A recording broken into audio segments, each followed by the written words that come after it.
I was born into a world where everything was preordained: my friends, my career, and even the man I was supposed to marry. As a young woman from the upper echelons of society, I had always played by the rules, wearing the mask of perfection expected of me. My name is Cynthia, and this is my story, a tale that begins with chaos on what should have been the most beautiful night of my life. The night before my wedding, I woke up in a haze, my mind clouded by fragments of memories from the previous evening. My heart raced as I turned my head and saw her stranger lying next to me in bed. Her name, as I later learned, was Whiskey. She looked at me with an enigmatic smile, as if she held secrets I wasn't ready to face. Panic surged through me. What had happened last night? Had I crossed a line I could never uncross? My breath hitched as I stumbled out of bed, my silk nightgown tangling around my legs. "Who are you?" I demanded, my voice trembling. Whiskey simply shrugged, her calm demeanor infuriating me further. "Relax, princess," she said with a smirk. "Nothing happened. You were too busy drowning yourself in champagne and bad decisions." But her words only deepened my unease. Why was she here? How did I let things spiral so far out of control? This wasn't me. Or was it? The weight of the unknown pressed down on me, and for the first time, I questioned everything about the life I had built, a life that suddenly felt like a gilded cage. The bachelor party was supposed to be a night of celebration, but it quickly spiraled into chaos. Fred, my fiancé rather, soon-to-be ex-fiancé, had invited all his friends to an upscale bar, where champagne flowed like water and laughter echoed off the walls. I tried to keep up appearances, sipping on cocktails that tasted more bitter than sweet. But as the hours passed, the weight of my impending marriage pressed down on me like a suffocating veil. Before I knew it, I had consumed far too much alcohol, drowning my doubts in liquid courage. That's when she appeared, Whiskey, a free-spirited woman with a mischievous grin who seemed to embody everything I wasn't allowed to be. She pulled me into her orbit, spinning tales of rebellion and freedom while handing me drink after drink. My head spun, not just from the alcohol, but from the intoxicating allure of breaking free from my gilded cage. And then there was Ron. He stood behind the bar, his muscular arms moving with practiced ease as he mixed drinks for the crowd. His piercing eyes caught mine, and for a moment, the noise around us faded into silence. There was something magnetic about him, an air of mystery that drew me in despite myself. When he finally approached me, asking if I wanted another cocktail, our fingers brushed briefly, sending a jolt of electricity through my body. "You look like you could use a break," he said, his voice low and steady. Against my better judgment, I followed him to the dance floor. The dim lights cast shadows across his face, making him seem almost otherworldly. As we danced, my heart raced faster than ever before. For the first time in years, I felt alive, but also painfully aware of the chasm between us. He was a bartender, someone who lived paycheck to paycheck, while I belonged to a world of private jets and trust funds. Yet none of that mattered in those fleeting moments. All I could think about was how right it felt to be in his arms. When I woke up the next morning, Whiskey was sprawled across my bed, her presence a glaring reminder of the previous night's recklessness. Panic surged through me as I imagined Fred's reaction. Sure enough, when he stormed into the room, his face twisted with rage, my worst fears were realized. "How could you let this happen?" He spat, his voice dripping with accusation. The tension in the air was palpable, thick enough to cut with a knife.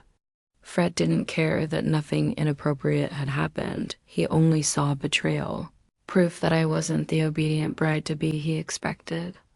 Meanwhile, Ron lingered in my thoughts, his enigmatic smile haunting me even as Fred's accusations echoed in my ears.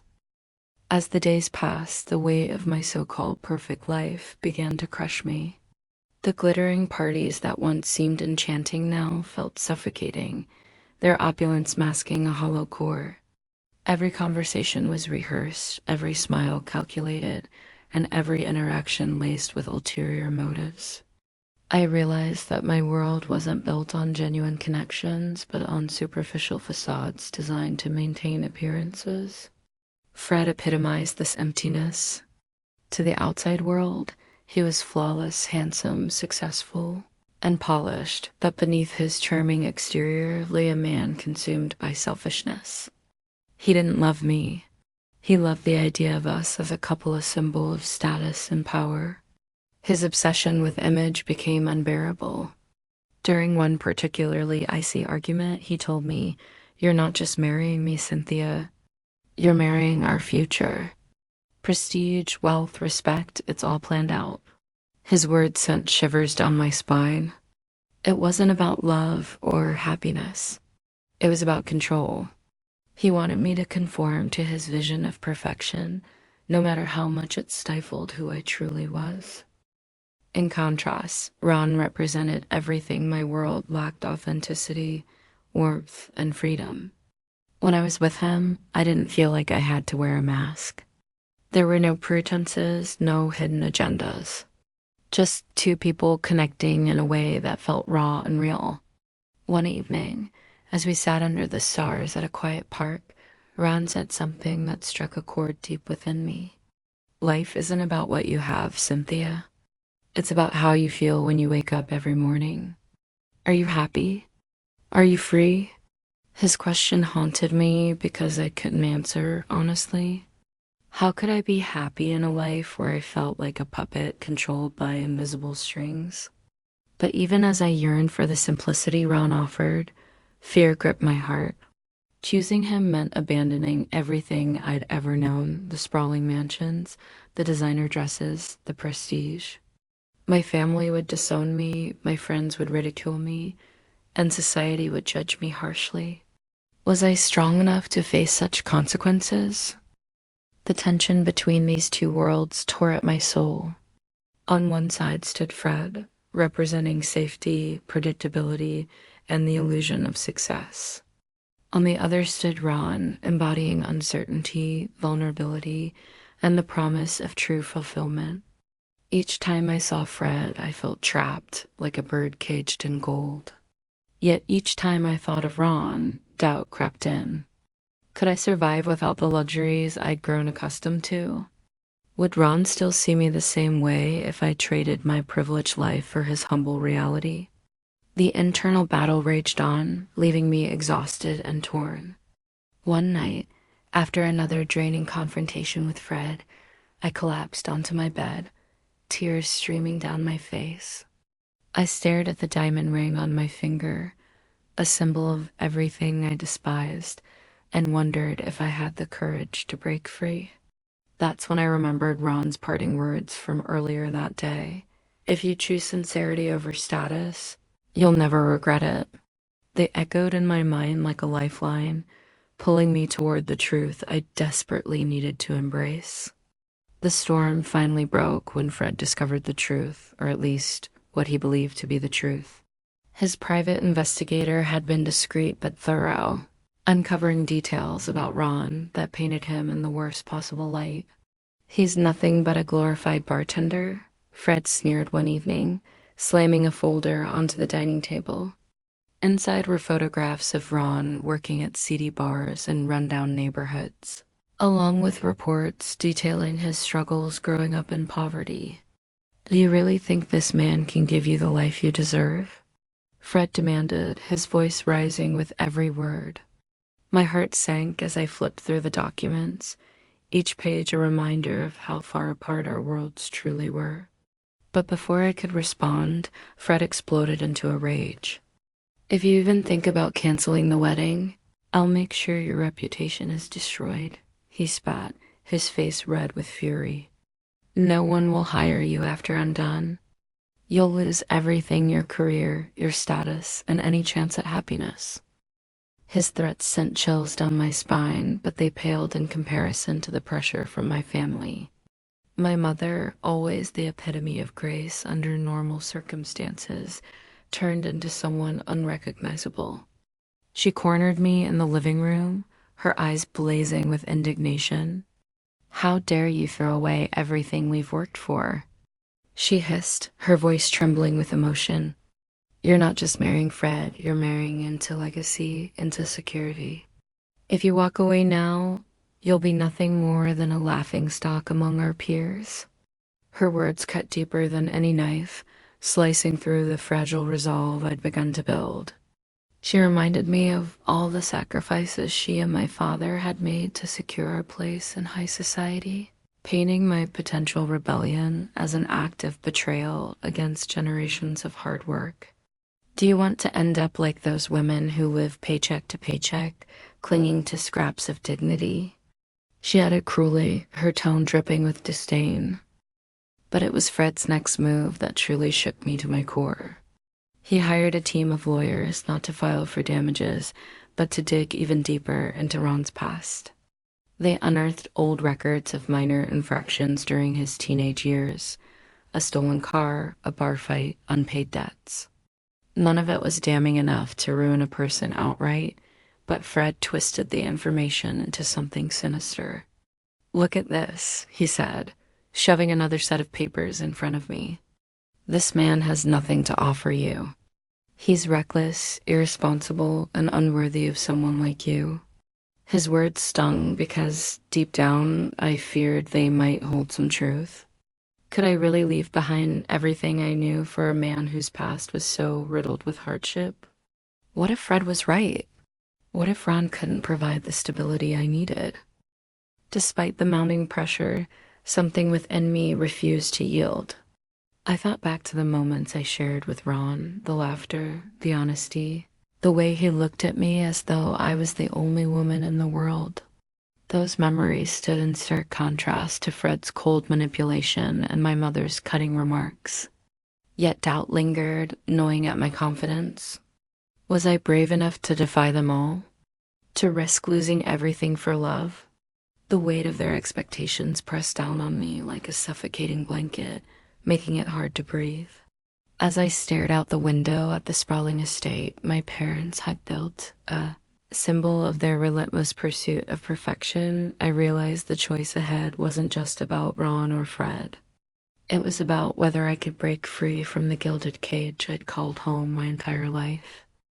The morning of the wedding arrived like a storm cloud hanging low over my head.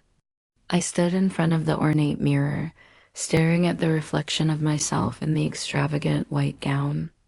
The dress was everything a bride could dream of, layers of silk and lace adorned with pearls, but it felt suffocating, as though it were tightening around me with every passing second.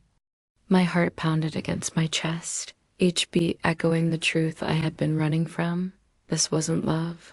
It was an illusion, a transaction disguised as romance. If I walked down that aisle today, I would forever be trapped in a gilded cage, bound by lies and societal expectations. The thought made my breath catch, and for a moment, I couldn't move. "Cynthia, are you ready?" My mother's voice pierced through the silence, sharp and demanding. Her eyes scanned me, searching for any sign of weakness. But I couldn't do it, not anymore. Summoning every ounce of courage I possessed, I turned to face her. "I can't marry him," I said firmly, though my voice trembled. Chaos erupted almost instantly. Fred stormed into the room, his face contorted with rage. "You're ruining everything," he screamed, pointing a finger at me. "You ungrateful traitor. Do you have any idea what you're throwing away? A life of luxury, security, respect. You'll regret this." His words cut through the air like daggers, but they no longer held power over me. Then came the ultimate blow. My mother collapsed onto the floor, her fainting spell sending the entire bridal party into a frenzy. Nurses rushed in, fanning her and shouting orders, while Fred continued to rant, his fury escalating with each passing moment. The scene was unbearable, a cacophony of anger, betrayal, and disbelief. I didn't wait for them to calm down. Grabbing my coat, I fled the venue, tears streaming down my face. There was only one person I wanted to see now, Ron. He had become my anchor, the symbol of authenticity in a world drowning in pretense. When I finally reached his apartment, my heart leapt with hope, but it quickly sank when I saw the hesitation in his eyes. "Cynthia," he began, his voice heavy with uncertainty, "there's something you need to know." He explained how he'd been working at the bar solely to pay for his education at Stanford. Just recently, he had received a job offer from a prestigious tech company, propelling him closer to the very world I was trying to escape. "I don't belong in your world," he admitted softly, "but now, maybe I never will again." His words hit me like a punch to the gut. Was fate mocking us, pulling us apart just as we found each other? For a moment, despair threatened to consume me. Had I sacrificed everything only to lose him too? But then I remembered why I left, the suffocating emptiness of wealth, the toxic relationships, the lack of sincerity. None of that mattered if I couldn't live authentically. Looking into Ron's eyes, I realized that love wasn't about fitting perfectly into someone else's world. It was about creating a new one together. "Ron," I whispered, taking his hand, "none of that matters to me. All I care about is being with you." The air between us crackled with unspoken tension as Cynthia and I finally sat down together. Her cheeks were still flushed from running, her chest rising and falling with uneven breaths. For a moment, neither of us spoke. The weight of everything that had happened hung heavily in the room. "Ron," she began, her voice trembling but resolute, "I don't care about status or money. I never did. All I want is to live honestly with someone who truly sees me." Her words pierced through my hesitation like sunlight breaking through storm clouds. She wasn't just speaking to me. She was laying bare her soul, stripping away every pretense and fear that had kept us apart. But even as her sincerity moved me, doubt lingered at the edges of my mind. Could we really make this work? The chasm between our worlds was vast, her gilded cage versus my humble beginnings. Yet, as I looked into her eyes, I saw not the privileged heiress society expected her to be, but a woman brave enough to defy it all for love. "Cynthia," I said slowly, choosing each word carefully, "you deserve someone who can give you stability, security, things I'm not sure I can promise yet." My throat tightened as I forced myself to confront the reality of what lay ahead: judgment from others, financial struggles, maybe even moments when she'd question whether leaving her old life behind had been worth it. Her hand reached out then, small but steady, covering mine. "I don't need perfection, Ron," she whispered fiercely. "I need truth. And being with you feels more real than anything I've ever known." Her touch ignited something deep within me, a spark of hope that refused to be extinguished. After a long pause, I took a deep breath and made my decision. Wrapping my fingers around hers, I pulled her closer. "You're right," I admitted, my voice thick with emotion. "Love isn't about where you come from or how much you have. It's about trust, connection, and courage. If your heart believes in us, then so does mine." As we stood up to leave, the enormity of what we were doing hit me full force. We weren't just walking away from two different lives. We were stepping into the unknown, forging a path neither of us could predict. Outside, the city buzzed with indifference, oblivious to the quiet revolution taking place within us. Hand in hand, we walked toward an uncertain future, knowing full well the challenges that awaited. Society would judge us harshly, friends might turn their backs, and there would undoubtedly be days when survival felt impossible. But none of that mattered anymore.